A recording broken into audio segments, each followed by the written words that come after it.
राधानगरी तालुक्यातील काळमवाडी येथील बाबुराव कृष्णा चौगले या शेतकऱ्याच्या 4 शेळ्यांच्या पिल्ल्यावर कोलाशिंदा सदृश्य प्राण्याच्या कळपाच्या हल्ल्यात ठार केल्यात, तर 4 शेळ्या गायब आहेत। यामध्ये शेतकऱ्याचं सुमारे 1 लाख रुपयाचं नुकसान झालंय। बुधवारी दुपारी बकरी चारण्यासाठी गेला असता हा प्रकार घडला। शासनाने या शेतकऱ्याला नुकसान भरपाई द्यावी अशी मागणी शेतकरी वर्गातून होतीये।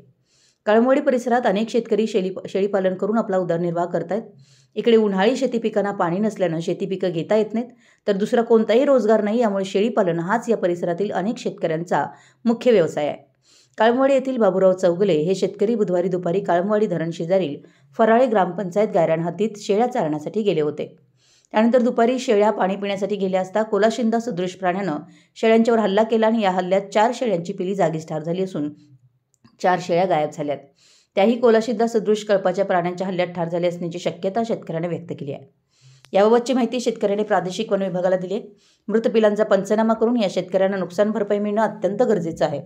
तर सदरच्या घटनेची माहिती मिळताच वनपाल संजय भाट, वनरक्षक जितेंद्र साबळे, वनसेवक सखाराम जेरी यांनी घटनेची पाहणी करून सदर घडलेल्या घटनेच्या ठिकाणी ट्रॅप कॅमेरा लावून पुढील तपासाच्या दृष्टीने गायब असणाऱ्या शेळ्या जंगल हद्दीत या प्राण्यांनी फरफटत नेल्या आहेत काय हे पाहण्याकरिता प्रादेशिक विभागाची टीम जंगल हद्दीत तपास करणार आहे।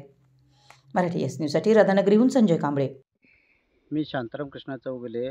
माझा व्यवसाय शेती आणि पूरक म्हणून आम्ही शेळ्या पालन पूर्वीपासून करत आहे। तरी मी शेळ्या चारण्यासाठी आमच्या गायरानाच्या जंगलात आल्या असता मला बकरी शेळ्या पाणी पिण्यासाठी झऱ्यावर गेल्या असताना तरच हा प्राण्यानं माझ्या 4 पिल्लांवर हल्ला केला व 4 शेळ्या बेपत्ता आहेत। ते पण मरण्याची शक्यता असणार असं मला वाटतं, कारण ते अजूनपर्यंत शोधले तरी गावलेले नाहीत।